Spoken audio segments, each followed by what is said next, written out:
everyone. Thank you so much, Aditya, for all your patience.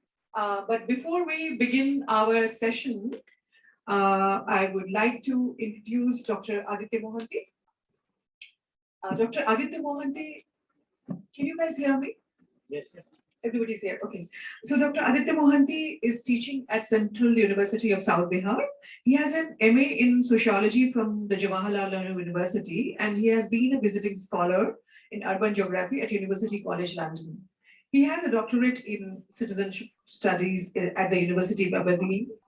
He also has a 4-year stint in the NGO voluntary sector with an experience in different verticals like primary education, self-help groups, and local self-government at the grassroots level. Since August 2012, Dr. Mohanty has been working as an assistant professor at the Center for Development Studies at the Central University of South Bihar, Gaya. And he has supervised theses on diverse topics like urban informality, gendered workspaces, civil society, and participatory governance. His research work has been published in reputed journals like Economic and Political Weekly and International Sociology. And most of his research work looks into the implications of social category, technology, and territory on the unmaking of critical development studies. Aditya, I hope I was okay in introducing you. That is all. Okay, welcome, heartiest welcome to you, Aditya. It's great to see you because you said that I'm going to send you a recording, but I'm delighted to see you virtually present here. So over to you, Aditya. Participants are waiting eagerly to hear you. Yeah. Before I start off, maybe I can just start sharing the screen. I guess that should be evident or not. Let me just check. Okay. I'm sure, sir. Yeah, I got to share the screen. Is it visible? Yeah. Yes, sir. All right. Thank you.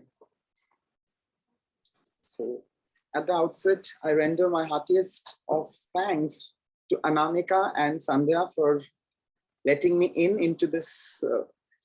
I would say this is like a room of experts on gender, and I somewhere work on the margins of gender, if not the heart of gender. But still, I'll try to put in my best to ensure that it makes some sense to the budding scholars. I have been told that this is a group comprising of doctoral scholars from the country. And so I expect that I shouldn't be lecturing them on wid, wad, gad and waves of feminism and so on and so forth. And at the same time, I have been given, around 40 minutes to, deliver my talk and of course go for some group work as well in the post-lunch session. However, before I start off, I would like to make 2 or 3 disclaimers. First is that I've thought, I do not know, I mean, it has been, I really never start my talks with anecdotes, but I think today I would really start with an anecdote because that's something which really occurred to me last night, because here in Gaya, we are struggling with internet facilities, don't have access to the internet, things are being closed down, and there's a lot of protest for that, so on and so forth. So maybe what happened is that something really started striking me, and where I think gender mainstreaming was right on my face was when last night around till 11:30 in the night, I was expecting that the internet service providers are a bit lenient and they give us sneak in through and they let us have access to the internet, but we never got any of that. So at 11:30, I live in the heart of the city in Gaya, and my university, which generally is one of the best places to really come because it is on the outskirts of the city and it is in the Mofussil place in the hinterland. But howsoever, they have access to the government of Bihar's internet, which was functioning. It was not rationed or it was not monitored or under surveillance yesterday. So I had to come all the way from the heart of the city to my university at 11:30 in the night to ensure that I do go ahead with my PowerPoints and my last minute touches to every presentation. And trust me, when I was coming through, I was like, I was shocked to see that first and foremost, it was so difficult for, I'm not a localite, so I'm not very much conversant with this place and familiar with this place.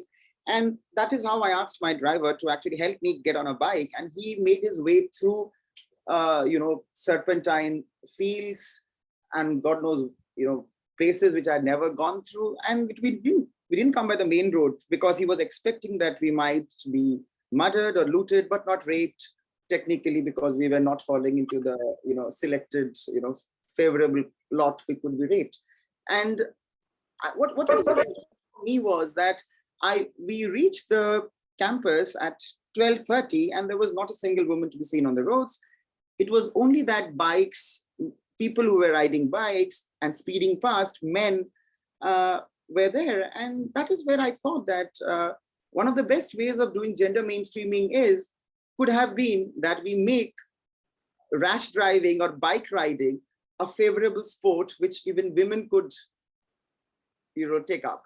And if that was something which we could have had, that women could even go for rash driving, and that was normal, as they would say, in this part of the world, I wish it would have been much more easier for me to reach the university, because we would have got autos run by women. We could have got bikers having women.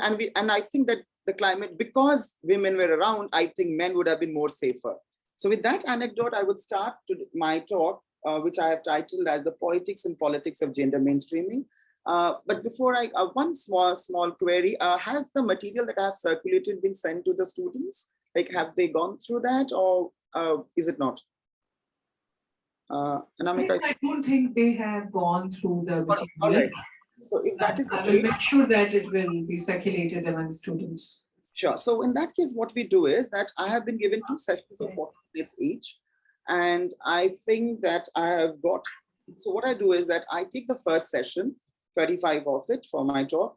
In the next session, we'll start it a bit late, where I expect the participants to at least go through 3 pages of that material, which I let you know which one of them, so that we can have a post-talk discussion based on that material, because that's an example of gender mainstreaming. Now, within 35 minutes, the task which I have been given is to first introduce the topic, get into the ABCDs of gender mainstreaming, get into the critiques, and so on and so forth. Now, what I've decided is that yesterday, the pitch has been really set high by Mary John, who was really authoritative and extremely encyclopedic presentation, where almost she gave us it all, telling us about the economics and the sociology of it, and whatever little was left, I think Amrita and I think Shima was there on public spaces, and somebody was on understanding gender. I think that the basic grammar of gender, which is about intersectionalities, and that sex is not gender, and that is biological, and this is social, and that there have been different waves of feminism, is now, I think, passé for the audience. So with that note, I would move to the, okay. So my first slide, it's something like, I call it a prologue to my topic. Gender generally is seen, I mean, at least it is touted to be, mostly, I mean, they're barring exceptions, that it is something that only the feminists are expected to do, or if you are a feminist, you are entitled to do gender. You can be a feminist both in letter, but in spirit as well. And for that, I thought that one of the recent pieces by Maitri Krishna Raj, a very erudite scholar on gender studies, writes in the EPW when she says that we need to first get beyond the understanding of gender in a very minimalist feminist paradigm. So what she means by a minimalist paradigm is that it's not all about acting saviors for women. It is not about letting women get off the trap of sufferings and experience a society and go for a society which is very radically different, and that gives them a different world order. But rather, she's saying that why not think about a system where we do not talk a lot about changing the status quo per se, but rather trying to get these women fit into the status quo. Let's try to change the status quo. So what you mean by changing the status quo is that, so empowerment is not about women being able to do what men are able to do, but as Amrita yesterday was telling, it's about setting new standards for themselves. And this is something what is very important, because only then can we conceive of a society which, I mean, some people say that's too of a romanticized idea, that it is post-capitalist, as Gibson Graham will call it. But what we mean by that is that you talk about a certain mode of production that is not centered into male-centric or androgynocentric jobs, or something where the woman is taken to be the caregiver and the man is supposed to be the breadwinner and he's supposed to do the hazardous job, so on and so forth. So this whole idea of capital-centric, technology-centric jobs, which people should be doing, men should be doing, and women should be taking care, should be in the back burner, shouldn't be something that can happen provided you start looking into gender equality or gender empowerment through a lens where you try to ensure that they're at the equal footing. So it is not so. So let's go beyond that minimalistic feminist paradigm, what Krishna Raj would say, borrowing her phrase, and let's go for a more broader conceptualization of gender. Now, having said that, I think another point, what is very important for us to understand is that we are living in an era where things are precarious. And when we talk about precarity, what I mean is that jobs are not secure, religious identities are into crisis. And of course, the NGO sector has got a very good beating of its own because courtesy the FRC, so on and so forth. I mean, having already the welfare state had withdrawn, and whatever little was there with civil society, that is being tinkered with. Now, in this kind of a situation, what is very important for us is to understand that schemes for gender empowerment are really into trouble because some jobs which otherwise was given to the women, now the men are not happy to be part way with. Now, one of the best examples of gender empowerment is what we feel amongst us is the difference in the data, which Mary John was sharing yesterday, that when you look at the representation of women in higher education, it is much more in the non-STEM disciplines or the non-engineering disciplines and pretty less in the engineering disciplines.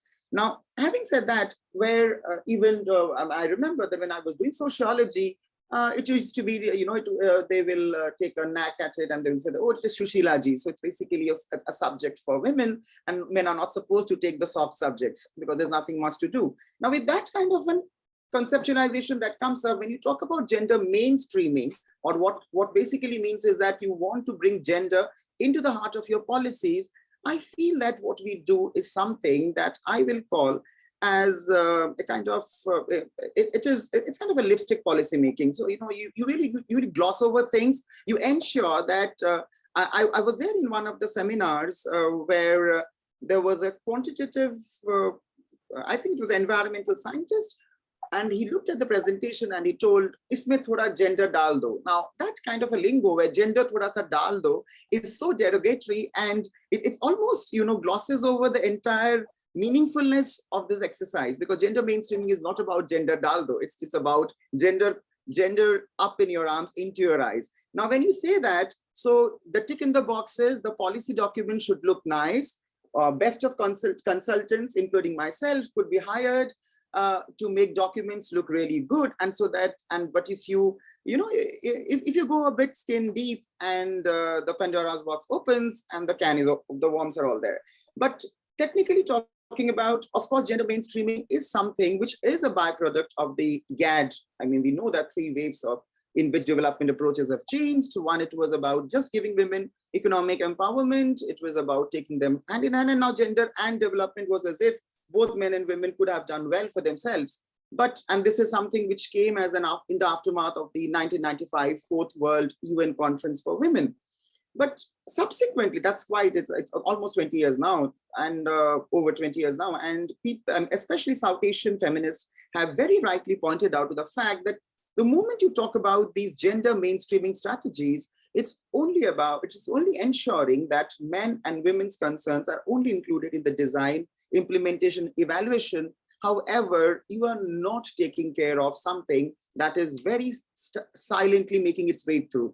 One is that there is a dominant modernist paradigm and there is a new liberal paradigm, which is still very much there. For example, one of the best ways is that if, we say this, we say this, I mean, borrowing this phrase from the Hindi heartland, it's a mullah ki daud masjid tak. So it becomes something like, if the gender, if SHGs have to be upgraded, okay, make them some dukandars, entrepreneurship le aiye. Now this is something very unfortunate, that at the end of the day, the only thing that they have to do is they scale up by getting into as entrepreneurs, and then there is a clear sexist bias in the market. And all that gender mainstreaming has managed to do is to ensure that gender becomes a bit more visible.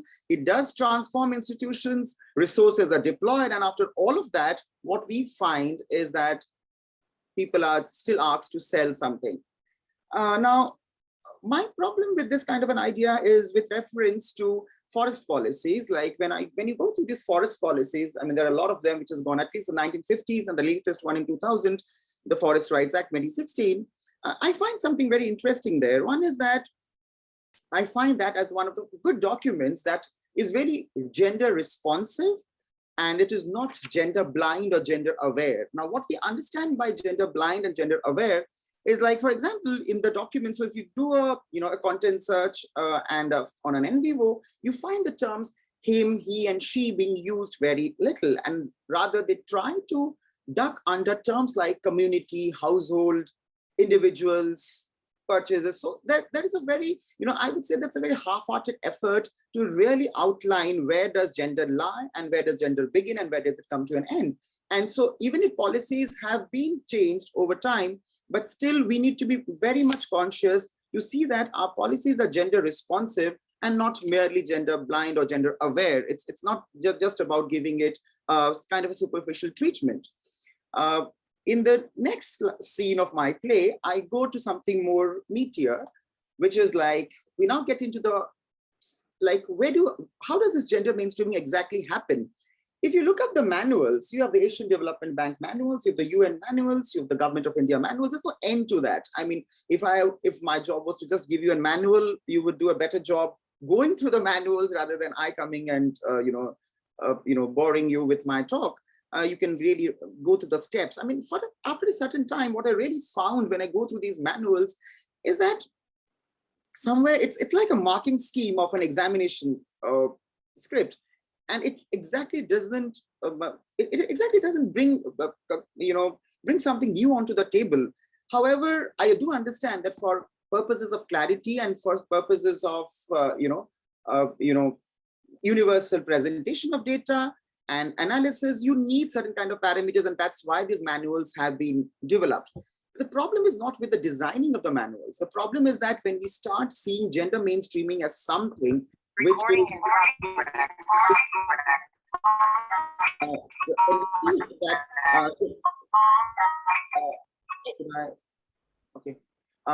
so gender mainstreaming is something which is out there, and it is very different from any other policy. And this is something what I want to debunk the myth. No, it is not like that.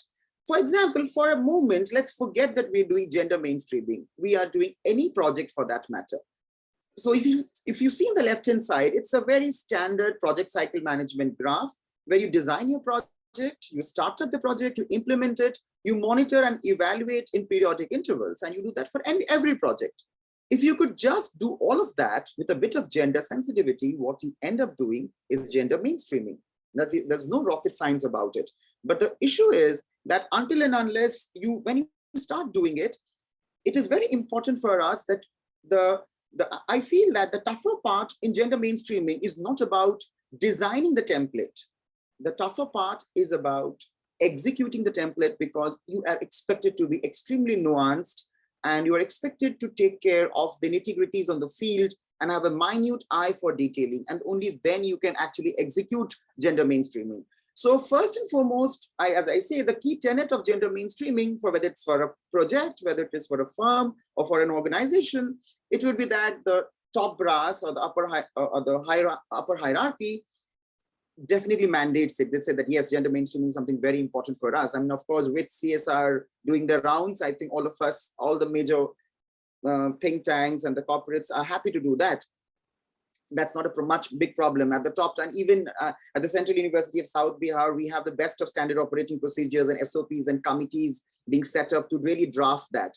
And I think that one of the best examples of gender mainstreaming is, I think I was more scared of my female employees until, as much as I'm in the university, as I would be on a bus, say, courtesy the gender mainstreaming of the standard operating procedures, that you have to be extremely vigilant about your behavior with women. And it is not, and in a sense that it brings a lot of equanimity, because it's not that that committee just comes up as a gender committee. There are also other committees which talk about intersectionalities, exactly, that you have an OBC committee, an SC committee, which says that you have to be sensitive about minorities, of people of different social categories, and you cannot have a run. Now, similarly, in every organization where gender mainstreaming is practiced, we also expect that the operational management is done through all the functions. So whether when you try to draft the budget, I mean, this is something which my next speaker would do in more detail, because gender budgeting is her forte. Whether the way you allocate funds, the way you do your audit, the way you select your audit team, the way you choose your sample, the way you phase your projects, that in which will be pilot project will be in which area, where will the main project be run. You have to be very sensitive of the fact that your sample or your pilot study is in an area which is gender sensitive. Then the third thing is that all your governing documents need to at least show on the record that they have given, that they paid attention to gender equality, and all the individual statistics are disaggregated by gender. And of course, something which was told yesterday, that that the IC report has finally gone for some kind of breaking down the gender category. You're also expected that when you do gender mainstreaming, you're not just supposed to tack up numbers. You're expected to develop certain qualitative variables.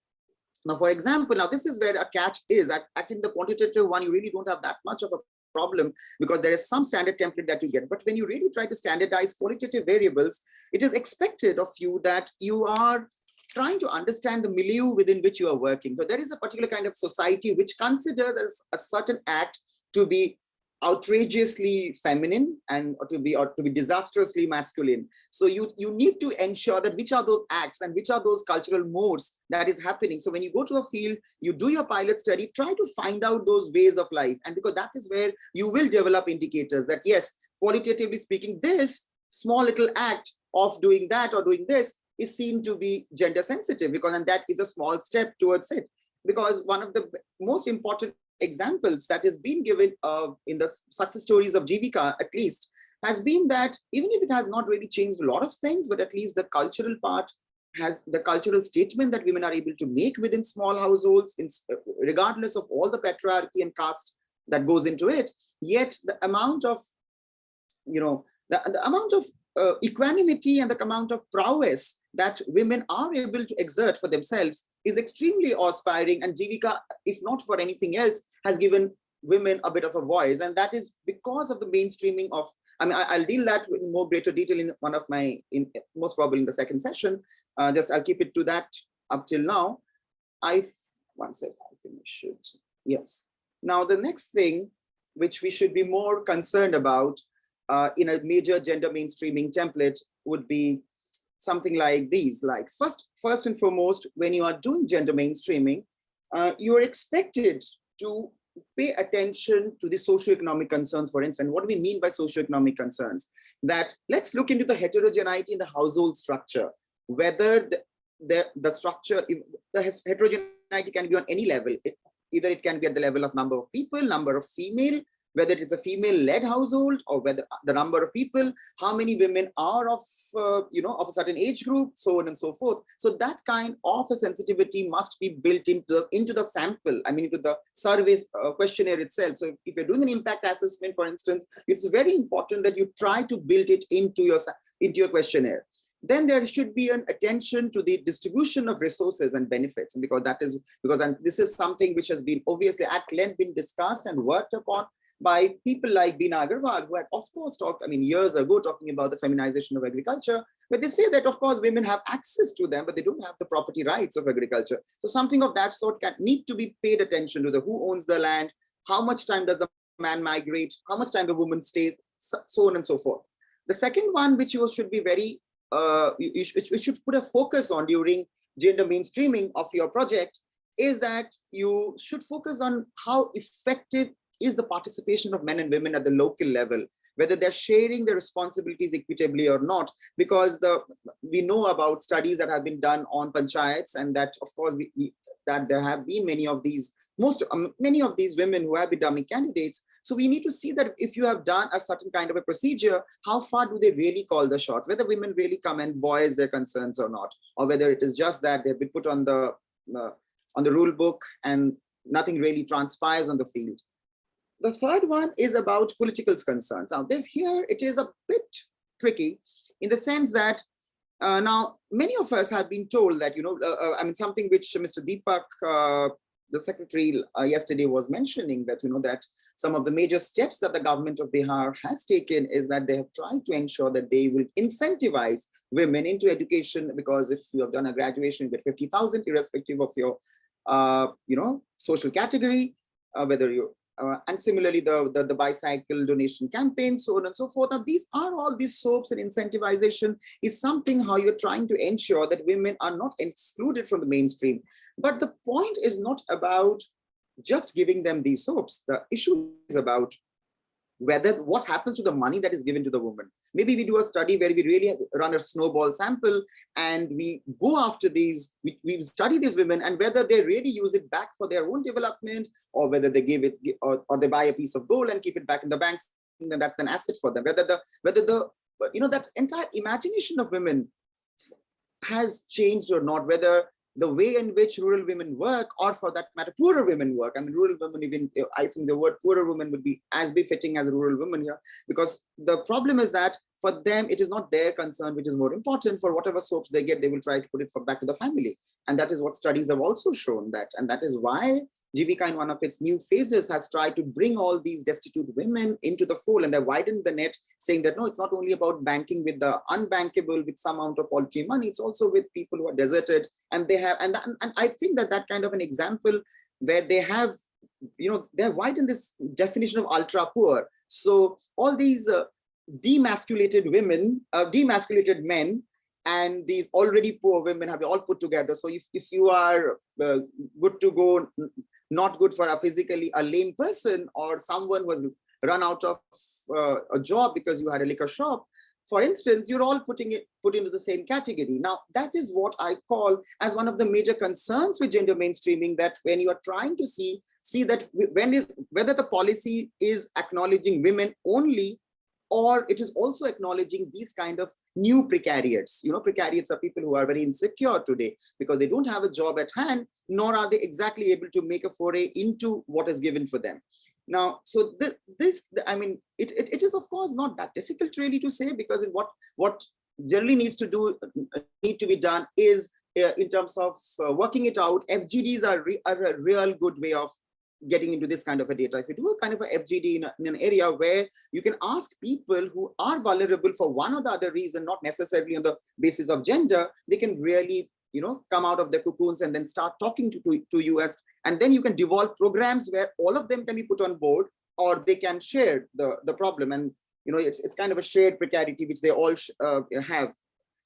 Then we talk about this whole idea of data management. Now, that's extremely important for us in gender mainstreaming. This is something which Indian scholars, me also, until I had my training elsewhere, that we were made aware of the fact that when you talk about your data, and you need to know how to preserve your data, and you also need to disaggregate them, the way in which you use a certain kind of a language in your questionnaire, whether that is very gender friendly or not, or no, you're being completely blind. So every time using her and him, you're sensitive about it. And if the way you do the icebreaker sessions in your FGDs, it's very important for us to avoid using generic terminologies and trying to get women into the fold in the consultation process. Of course, the whole of Robert Chambers and his life was dedication into all of this. So participant rural appraisal, participatory learning appraisal, all of that was there. But gender mainstreaming is something that is, I think, is taking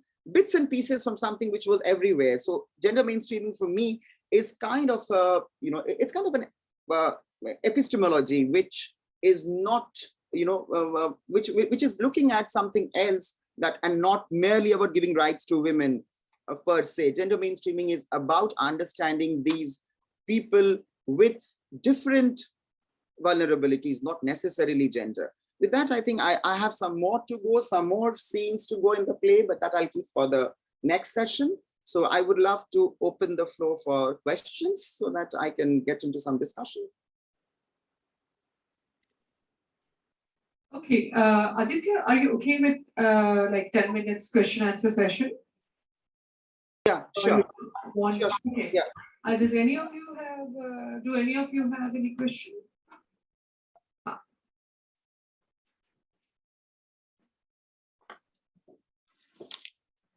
Hello. Hello. Yes. I have this question. Sorry, could you please introduce yourself and then place the question? Really nice for me so that I can know your background and accordingly give an answer. Yeah. I'm Sunil Jha, and I'm pursuing my PhD from Sinha Institute. Lovely. Okay. I have seen documents where most of the legal documents, when we have the acts, laws, there they use the pronouns that that are referring to males. So he, him, his, etc. Okay, but then there are documents which are policy documents published by government. Then they use him or her, him slash her, he slash she, like that.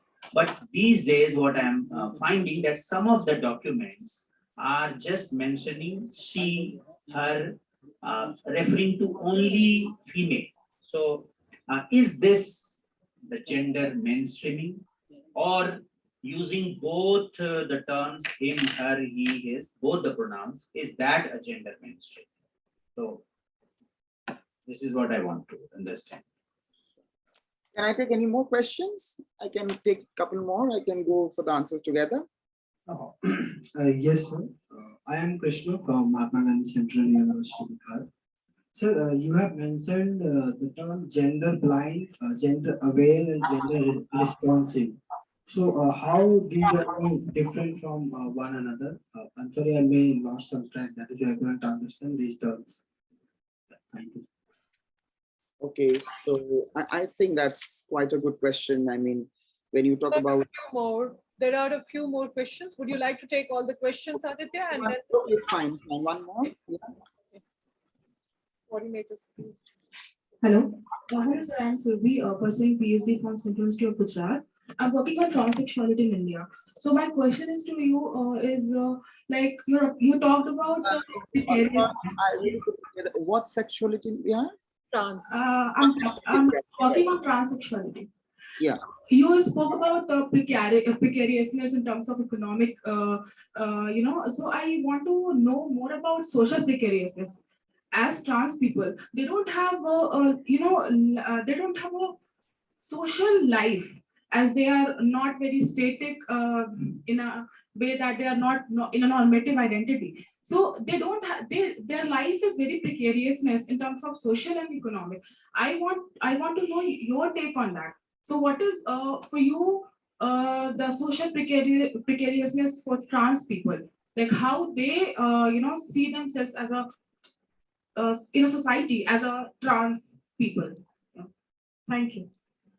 Okay, I think I had enough. I think the second question helps me to answer the first one. So I'll take them all together now. Now, one question that Sunil asked, Sunil asked was interesting, that that there are these three versions of one sex. So, Anamika, I have 10 minutes like to answer. This session is to 11. Yes. Then Yeah. You have 10 minutes for sure. So, so one is that, yes, so, it's like, so version A, where you have it only him, another one, which is only her. And there was, whether that is, and there's a difference between legal documents and there's something between policy documents for think tanks or organizations. Now, I think this is, of course, without any, second thought, using both him and her is what should have been ideally gender mainstreaming, and that is what is being gender responsive, an answer to what I think Krishna was asking. So if you use both, then you are being gender responsive, and if you're just being you're using one of them, then you're being gender blind, and you're being gender aware when you know who your funders are. For whom are you making the document? So if you know the politics of the power dynamics based on which you are making the document, then I think you're supposed to be gender aware. Okay, fine, funder ko push karna hai, isliye aisa likhna hai. Now that's gender aware policy. And if you're being gender blind, of course, but in the first case, and then illegal documents, many a times why these terms come is because we know that in spite of the fact that property rights can be really shared, we have got different issues with things like that. And sometimes our laws are very archaic. So maybe the law that we are reading is very dated, but it hasn't changed. So for that reason, we find those.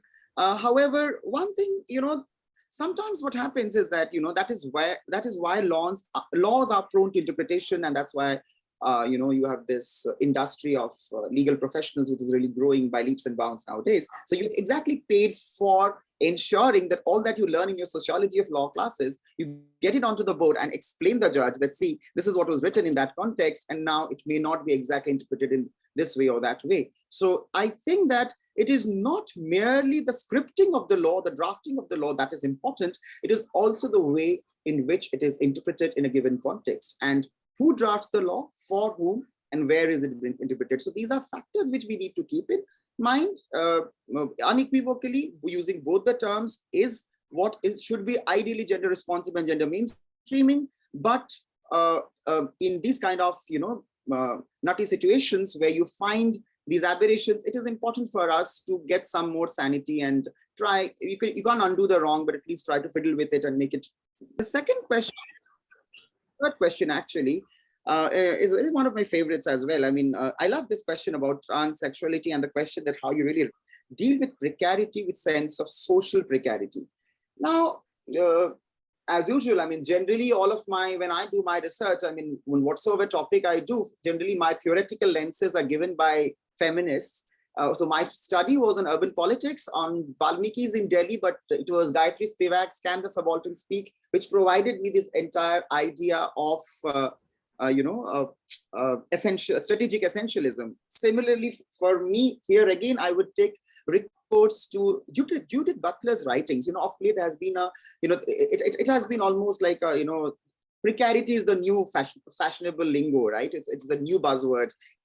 So you write on precarity, you get published very soon. But I would really call upon you to really look into the writings of Judith Butler, where she says a very important argument. She says that we need to differentiate between precarity and precariousness. Now, this sounds to be very, I would say, anecdotal, but it is not. I mean, there is a very fine argument which is ingrained into this different distinction between precarity and precariousness.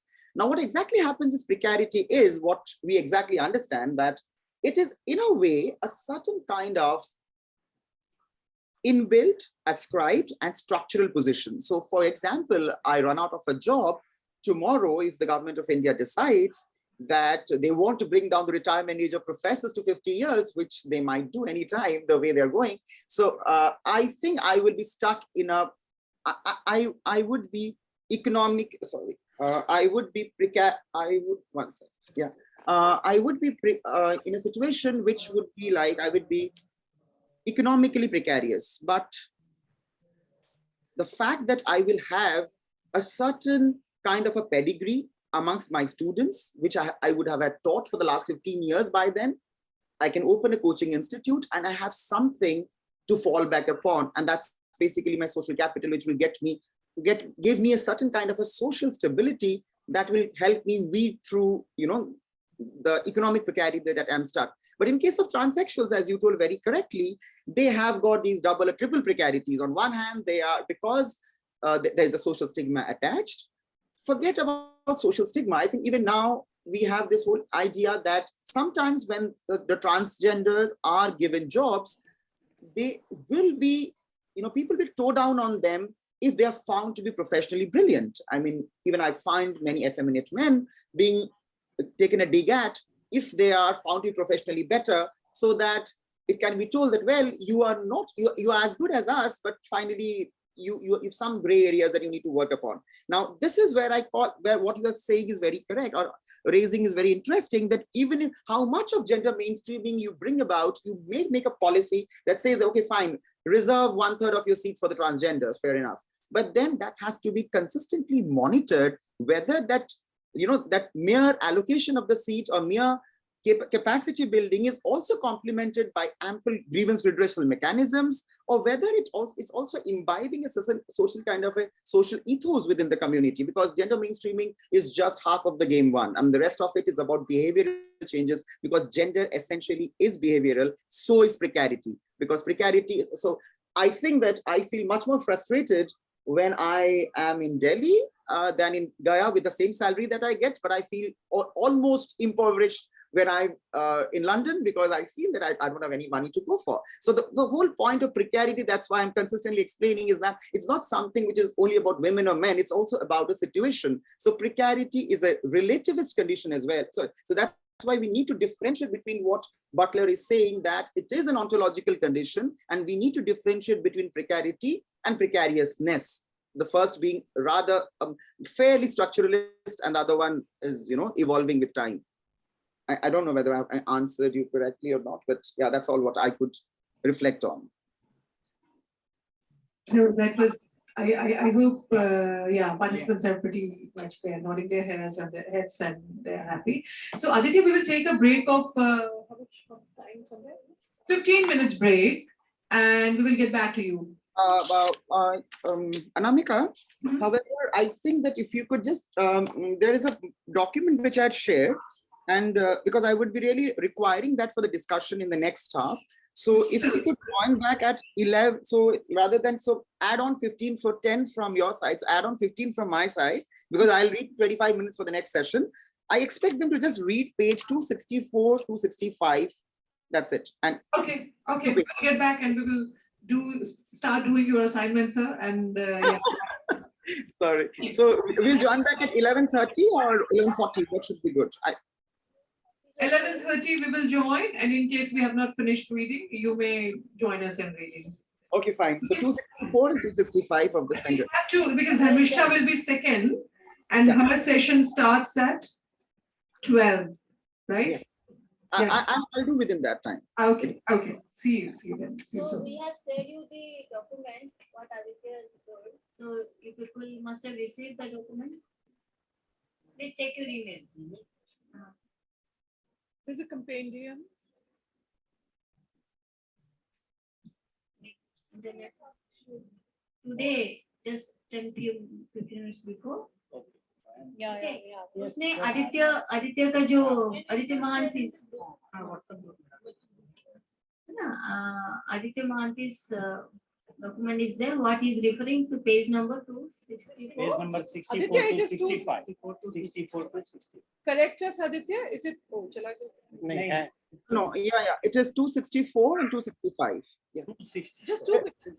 2 pages. Yeah. It is basically a gender mainstreaming initiative that has been taken in Spain. So if you just get through the initiative, it will be easy for me to discuss it, so that I don't tell you what the initiative is. Okay. Thanks, Aditya. 10-minute tea break and 5 minutes for your reading. So join by 11:30. I'll join Yeah, back. we will join at 11:30. Yeah. See you then. जल्दी करते हैं, हाँ? चाय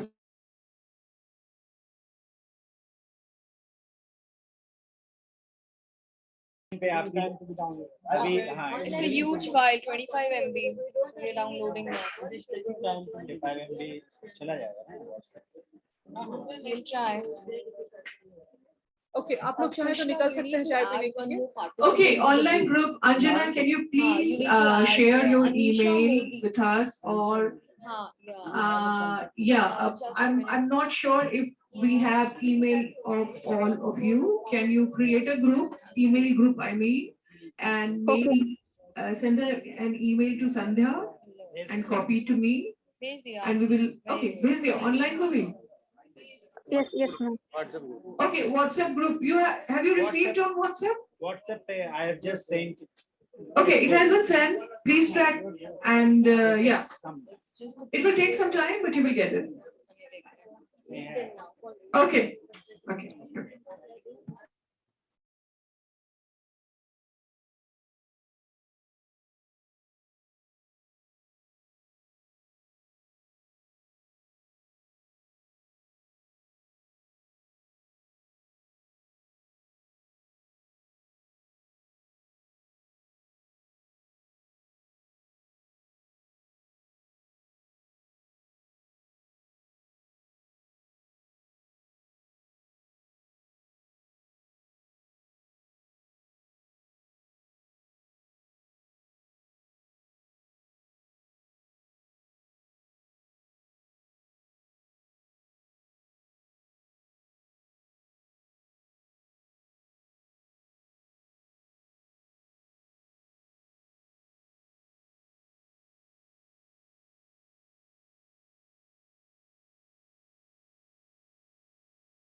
Oh, On their mute. okay.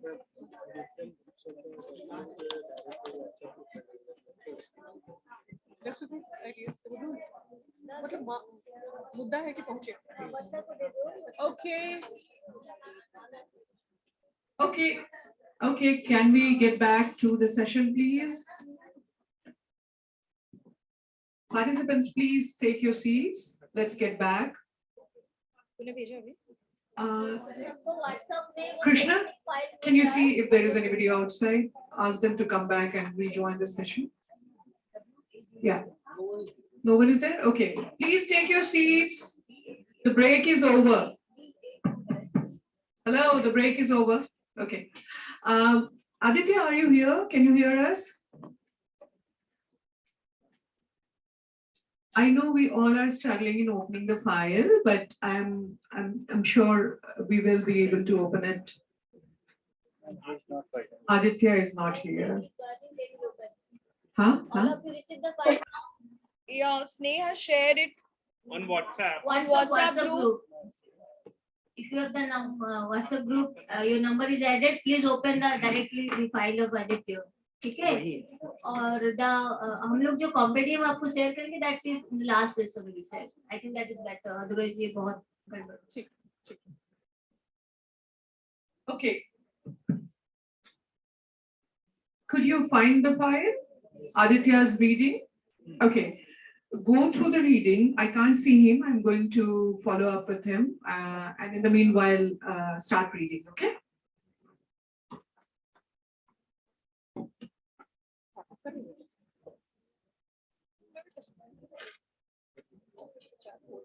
WhatsApp पे मिल गया है सबको.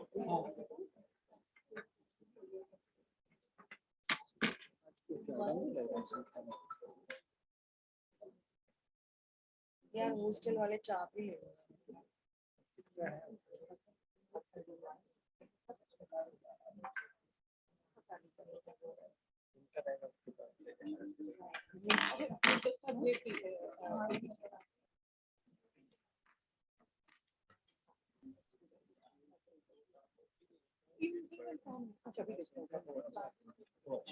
But let's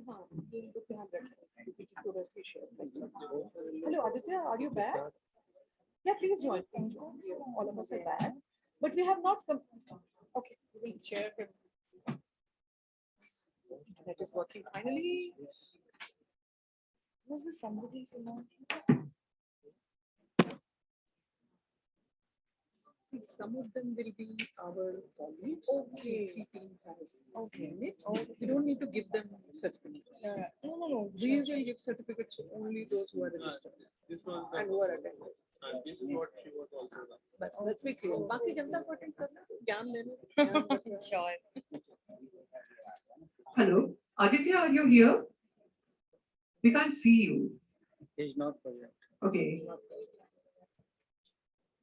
आ जाए आदित्य को बताइए, ठीक है?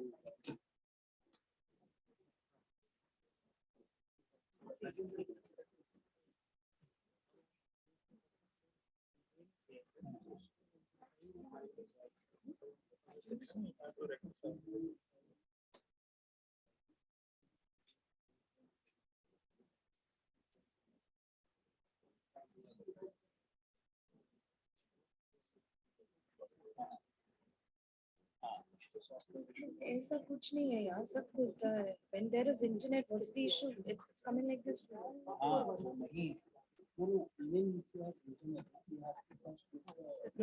The point is कि अगर it's just a PDF file, right? I agree. अगर नहीं है तो बहुत सारे applications हैं जो उसको overpower करते हैं. That's all. ये file का कुछ issue नहीं है.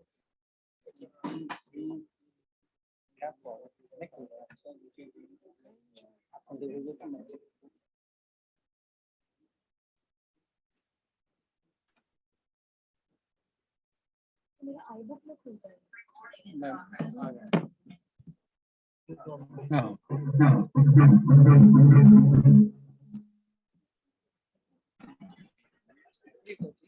उसके बाद आदित्य को unmute कर दो. सब लोग खुद से खोल लेते हैं. मैम बोल दीजिए एक बार जिनका भी mute. Okay, I have a request. All participants are requested to mute themselves. All online participants kindly keep muted yourself. You can speak when you want to say something, you can raise your hand and we will unmute you and then you can share your points. Or after the session, if we say that let's ask questions, that time we do it, okay? Aditya is back. Aditya, it took us a while in opening the file, but finally we have been able to do so. And since the next session is at 12, do you want us to finish reading and then talk to you, or how do you want us to go about it? Or Aditya, can you hear us? I don't know, they have joined, there is some issue. Okay, participants, have you, how long do you think you will take? 10 minutes? Yes. है ना? 10 minutes maximum. वही 12 बजे फिर खत्म करना होगा धर्मिष्ठा का. Aditya, can you hear us?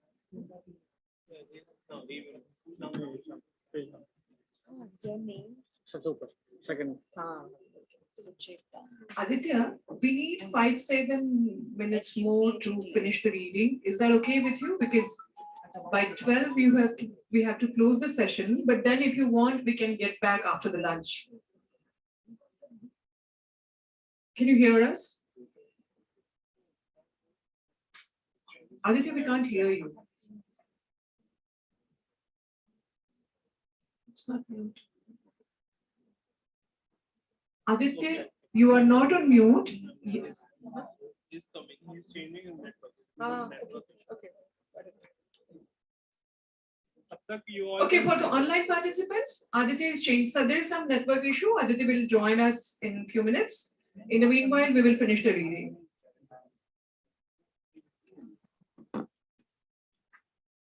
सामूहिक reading चल रहा है. सामूहिक reading चल रहा है. तो please पढ़िए, Aditya को पढ़िए.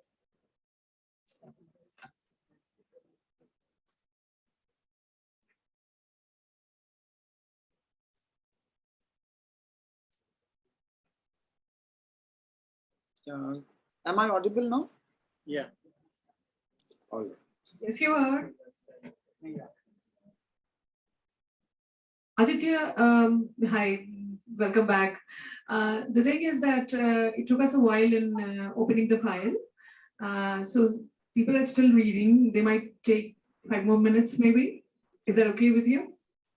Okay, fine. But then you will have only 15 minutes. But what I was proposing is I maybe would after lunch. Yeah, that will be better. I think what I'll do is that I'll discuss the case now, and we can we can dissect the case in the post-lunch session. That is great. That is great. Thank you. Thank you. Be with us while student participants are reading. Okay, fine.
Shall we? Huh? Aditya, are you here? Yeah. Okay. So I think participants are ready. Sure. The floor is yours now. You can, yeah. Okay.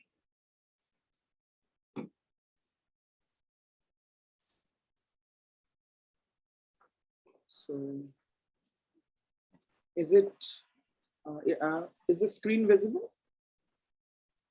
Yes, sir. Okay. Thank you. So as Anamika has already prompted me, I exactly have 20 minutes to go because I think the next session begins at, the session begins at 12, right, Anamika? The next one? And it's 12, yeah. Good. Okay. So I'll give around 5 minutes to you guys to even fresh up and join the session. I'll finish at 11:55. So, well, expecting that you've gone through the case study, I mean, a quick glance through it. Now, there are like two cases which I really want to discuss. One of them, which I thought you don't need to read because it is at the background, in the backyard. So, you know, it's like Jivika is another case study that I've taken, which I think is very illuminative of the point which I'm trying to make here. And the reason why I've contrasted these two cases is that there is this entire discourse, you know, that at a certain point when we really do any kind of a research, I mean, the principle is also applicable to feminist research or research on gender. There is a certain point where we need to draw a certain, we need to come down to a vocabulary or certain variables by which we can talk cross-culturally across the border, and that we do not say that, you know, this is something, a major criticism that is given to South Asian studies, that it's too exclusive a club and says that, okay, you know, if you want to understand Bihar, you have to understand our particularistic course, which is all fine to begin with. But at the end of the day, there are certain basic principles which we will also have to start talking with, because finally it is an interconnected world, and the Bill and Melinda Gates Foundation is funding the project here, and the Americans are watching us, and we are giving, you know, we are giving them explanations about how far the project has worked well, and our social welfare sector is crumbling, so on and so forth. So the point is that at the end of the day, whether gender mainstreaming is happening in Spain, as seen in the Ansoyan case, which you've just read, or whether gender mainstreaming is happening in Jivika right here in Bihar, the basic fundamentals do not change in kind, if not in degree. So in degree, it might be a change, but in kind, it remains the same. Now, what exactly does this Ansoyan case study shows? Now, you see, I think that what I always say is that all the small little micro narratives that we all take, whether it is Jivika and whether it is Ansoyan and whether it is gender mainstreaming, is it just about that? No, it's not just about that. What happens is that these small little nuggets of case studies and experiments that happen all over the world, they are integrated to the larger macro, you know, picture within which we are set in. So this is basically a microcosm in a macrocosm kind of an idea, whether it is Ansoyan or whether it is Jivika. Now see that the point is very clear, right? That we have come to a point where we have again got us a new set of goals, from Millennium Development Goals to Sustainable Development Goals. You know, the saga continues, and maybe we'll call them as, you know, ultra sustainable goals after another 10 years from now. But the point is that these goals will keep deferring the deadlines, but with new stakeholders into them. So you see, it is very interesting to find that when even in the change, if you find that the change in the trajectory from Wid-Wad-Gad, what exactly happened was that you had a very, you know, constricted idea of women in development, where you expected government ministries to really have these flagship programs, you know, earmarked for women, and that should be done by them. And now to a situation where government departments have almost given up. And it is C3 for that matter, leading, you know, signing an MOU with the government of Bihar and coming up with programs which they feel that they can do much better, but with a new mantra. Because you see, the point is that you cannot sell the old genie in the old bottle. It's the new bottle now. And the new bottle is this, that see, we don't talk about gender mainstreaming. We talk about sustainable development. That's the first catchword. In sustainable development, we will say that we are doing territorial development, that aapke ilake ko acha kar rahe hain. And within that, what we are saying is that there would be a particular gender factor which will be factored into this entire discourse. So this entire political economy of sustainable development, with all that funding and whatever goes on, finally needs to be, trickle down through these small little programs known as area development programs, like in the Ansoyan case. But what exactly happens there is something very much more important to see. I mean, no matter however, how much we crib about the neoliberal markets, we all understand that the markets are also responsive to the new needs and the new changes that have come to the fore. Now, what exactly has happened is that in today's situation, you've got women coming up as equal partners, not because it is just a fad or a fashion of women's empowerment. It's more important because with more literacy coming up among women, and the fact that they're really, I mean, no doubt on that, they're way better than men in the soft skills and even the analytical skills at many places, they come up as the best of CEOs, so on and so forth. What happens is that finally, even at the small spaces that we work in, they have tried to factor in women as the breadwinner. Not only because it might not be that they're that benevolent for women, which is also because it also helps to have two breadwinners. And as you see that, absolute wage rates have started coming down, inflations are picking up, we need people to work. And so I somehow that the feel that gender mainstreaming is not just a very, I would say that, it's not just a cultural compromise that we are making today, but it's almost an economic compulsion that gender mainstreaming is but something that we cannot bat an eyelid. Now, for example, some of the 3-4 examples which I put it on this slide is that look at the way they have tried to get into gardening. They have started hiring workers, and they have been very sensitive about the kind of, signs and announcements that they make in the park. They have educational programs in schools, and most importantly, the recovery of traditional parts. This recovery of traditional parts has a very interesting, story behind it. Because what generally happens is that if you do these, transact walks in your villages, what you exactly find is that women generally do not take the general routes which everybody takes, because for them, taking the alternative routes is not, it's kind of a defense mechanism, because many men or the mainstream men or the migrant people will not use that track. And so traditional paths are not just paths per se, but these are very secure lifelines for women, because it creates a certain kind of a security for themselves. And that is where when they recuperated these traditional paths, kacha paka roads, as we will call it in our language, so the moment they started doing it, they did include a lot of women into those projects, and they ensure that the contract, but then exactly what might happen is, now this is something which I think, I forget it, I think it's Article 17 that, the Ayushman Khurrana film, where he says that for a paltry, hike in wages, the Dalit girl was, raped and murdered. And maybe for that thing could not have happened, if that could be averted. They also ensure that the contractors who gave these road tenders and people who employed these were also having a certain kind of a parity, and women were also brought in there.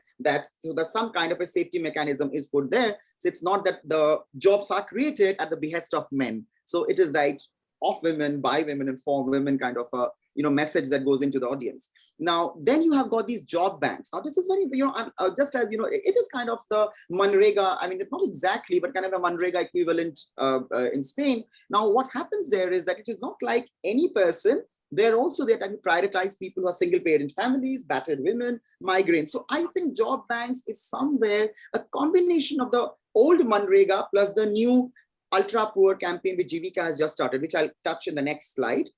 So it's basically that you are saying that these programs are not meant only for the amelioration of women, but also because we are widening the definition of what accounts to be vulnerable, who accounts to be vulnerable. And that is where, and that is where they also get, a wider solidarity amongst women and the poorer men and, this single parent families. So these are some of the things which happened in a municipality in Spain. And fast forward to Bihar, this is a very good initiative that the government of Bihar has started. I mean, irrespective of the lacunas that it had, I mean, you see, you talk about these SHGs. I mean, I wrote my undergrad dissertation on self-help groups of Mission Shakti in Orissa. When I was in my master's, we did a project on Kudumbashree in Kerala. Now I find the same SHG happening here in BRLPs. And then you have these NRLMs coming up as the defining metaphor of development today, and saying that, well, National Rural Livelihood Missions, this is on the, in lines with the NRLM guidelines, we should all set up your SRLMs. and the Jivika, the name changes, the model remains the same. However, what is very interesting about the Bihar model is that seeding a program of this nature in a society which has extremely low gross enrollment ratio, much worse for women, a society which is extremely caste ridden. I mean, others are equally too, but I mean, it is much more, I would say, prominent or much more dastardly out here. Apart from that, the caste, the low education profile, and of course, when men are insecure because they are running out of jobs, and the only way in which we can feel better is by controlling our women, because that's how the sadist pleasure you get in a society like any society, but any regressive society, which would say that, in hours of crisis, the best way is to get sadistic pleasure by, sabotaging the rights of the woman. Now, in this kind of a society, where there is, this problem of so the atmosphere is very problematic. This is unemployment is, rampant. You've got low education. How do you exactly talk about SHGs? I mean, that was too difficult for them to get into here. But I mean, it is very interesting to see how from this diagram, which I have borrowed from a report with C3 has produced. This is a review report of Jivika. I really love this timeline that they've shown. Look at the way they have really moved. So something which is just a Jivika and just a self-help group, which would have really started as a SHG, then maybe at the best, they could have become a cluster level federation, and so on and so forth. It would have ended there, cluster level federation, and then state societies, and maybe another cooperative. Look at the way they have so smartly tried to layer the Ananya project initially. So Ananya project is something which is being revisited now in 2015, again at a grander scale with the national health policy. But the point remains the same, that these SHG leaders whom you have brought up, if you just think that they're adding some extra finance to your houses and they are breadwinners, they want to prove you wrong. What is exactly happening is that these are the ones who are now giving support to school children. There's a project with Pratham is doing in Gaya with Jivika, where these SHGs are the VOs are trying to take the lead of giving assistance to the primary school children to ensure that the attrition rates are not very high, the dropouts are not very high, and even for that matter in hospital care. Of course, the hospital care thing is not up to the level that it was expected, but these are baby steps in that direction, where what you are trying to do is that in the name of mainstreaming, you are asking women to come up and do things which men would have had wanted to do, but without irking them. You're silently creeping into the system, because finally it is you who has to. And mind you, these things are much more important in the situation like Bihar, because the migration crisis is extremely high, and the women are expected to be. The more the woman is empowered, the better it is that they can act as the saviors. And so I'll go to the last point of my presentation now. So with all of this that we have gone through, so where are we moving now? What about gender mainstreaming? So just to wrap up this entire discussion which we have been having the past hour or so. So gender mainstreaming is technically a strategy, right? That's a wider idea. But how you execute that, that's a what. The how is the gender budgeting, which you'll just have after my presentation. That how do you exactly do gender mainstreaming in one small way? There are other ways of doing gender mainstreaming as well, as fiddling with policies, gender auditing, and there's many more. Even in when we do the environmental impact assessments, there is a component for gender mainstreaming, a gender sensitive need assessment as well. So let's not get into that, but just for clarity purposes, just to let you know, gender mainstreaming is a wider strategy. It's like a technique of research, and gender budgeting is the tool of research. And what you ultimately aim at is gender equality. But this is here where I would like to close by saying that when you talk about equality, are you talking about this normative equality? Kitni ladkiyan pehle padhti thi, kitni ladkiyan abhi padhti hain? It's not that. It's about how many of these women can really call the shots, whether they are able to take decision-making power or not. And for that, it is not about equality that is important. It is about equity. It is not about the end, but about the process that is much more important. So that is what I think put in my last words. I hope I've been able to convey myself, at least, if not the ABCDs, as I told you, you can go for those 10 tons of manuals that you find on the website to do how to do gender mainstreaming. But yeah, I have just tried to sensitize you about it. I hope I was able to deliver what I was asked for. Thank you, Anamika. No, thank you so much, Aditya. We have 3 minutes. Has Dharmishta joined? Yeah, Dharmishta is already here. So we can take one question right now, and Aditya is meeting us again after lunch break. So you may share your question later, but okay. Krishna has one question. Please share your question, and then whoever has the question, please note it down, and we will share that with Aditya in the next session. After lunch, I mean. Huh. Sir, just out of curiosity, in the slide seeing 5, the Jivika representation, is there any significance of the color differentiation of that slide, or like it's just like anything? No, that was just to make it non-monochromatic. It was just for flavor. Yeah, thank you. Okay, please ask. You have a real question. I'm sorry. Just one more question, and yeah, then lunch ke baad, please. Huh? Hi, sir. Thank you. Thank you for a wonderful presentation, sir. Sir, could you please elaborate the political economy of new stakeholders? In the beginning, you have mentioned. So could you please elaborate like how it works? Like if the government is not able to implementing this scheme, so how this new stakeholders is utilizing this political economy of the funds? Thank you. Thank you. Okay, I think I'll take this question. It's quite a lengthy answer actually, so I'm sorry I can't take anything more right now. So Anamika, should we take more questions, or can I just respond to this? No, we cannot take more questions. Just please So thanks for this lovely question. I think it's nice that you asked a question in the right direction. It's very fashionable to say that there is a political economy of new stakeholders. Now here there is two components to this question. Number one, who are these new stakeholders? And what kind of a new political economy are we talking about? And how does it change? Just as I like my students to give references, you please go to this work by Aradhana Sharma, who talks about gongos. Now, what gongos are? Government organized, non-government organization. Now, this is the word itself is such an oxymoron in itself, like government organized, non-government organization. So she makes this wonderful study of Mahila Samakhya in Rajasthan, and she brings her conclusions. I mean, that you can see for yourself, but to get your, what exactly happens, who are the new actors. Now, to explain how you see the entire in the old, let's say that I don't like binaries, but for clarity purposes, I'll use two words: old political economy and new political economy. Say in the old political economy, what exactly happened was that you have these state patrons, the leaders, who will fund the business.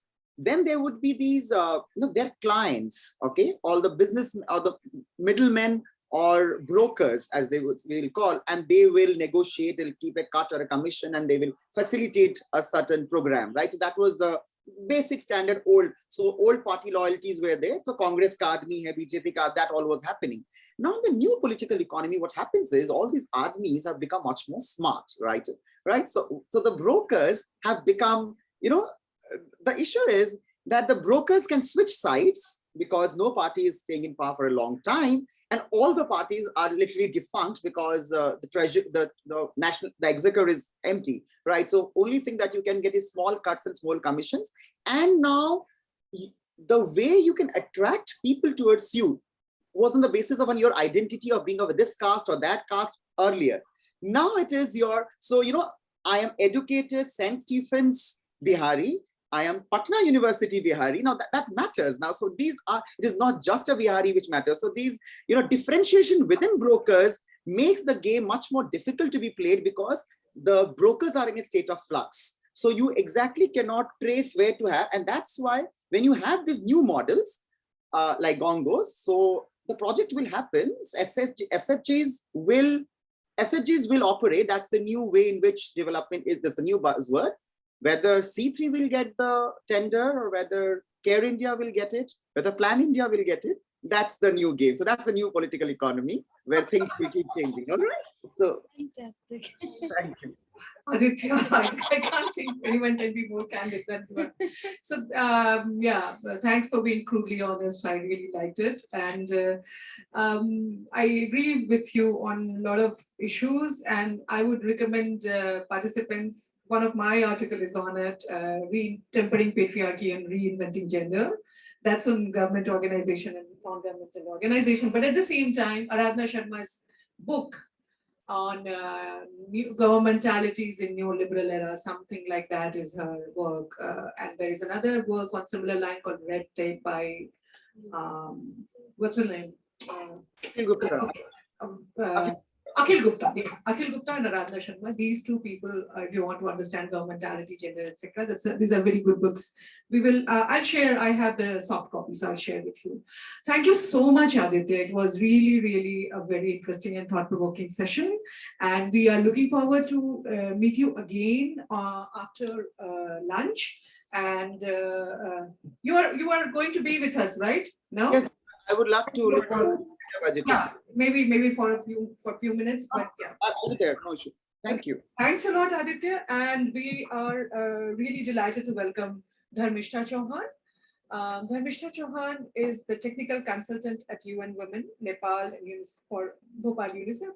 She's an economist by training, and she has around 22 years of experience in the field of gender and community-led sustainable development.